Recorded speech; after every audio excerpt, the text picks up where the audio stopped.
আমার মা বোনদেরকে বলবো, আপনারা নিজেদেরকে গুছিয়ে সাজিয়ে স্বামীর সামনে উপস্থাপন করুন।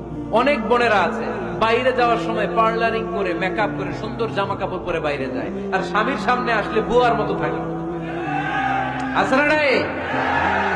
স্বামীর সামনে পচা জামা, ছিঁড়া জামা, চুলের মধ্যে নাই সুগন্ধি, নিজেকে গুছিয়ে রাখে না, সামলে রাখে না, কাজের বুয়ার মতো নিজেকে উপস্থাপন করে স্বামীর সামনে। আর বাইরে গেলে মেকআপ করে পার্লারিং করে যায়। হওয়া দরকার ছিল উল্টা, বাইরে আপনি সাদা সিধা ভাবে যাবেন, বোরকা দিয়ে নিজেকে ঢেকে যাবেন। বাইরে যাওয়ার সময় কোন নারী পারফিউম ইউজ করে যেতে পারবে না। নারীরা যত পারফিউম ইউজ করতে মনে চায় আপনার বেডরুমে, আপনার স্বামীর সামনে, ঠিক কিনা? স্বামীর সামনে পারফিউম ইউজ করেন, নিজেকে উজাড় করে সাজান স্বামীর জন্য। এই প্রতিটা সাজুগুজুতে সওয়াব আছে না নাই?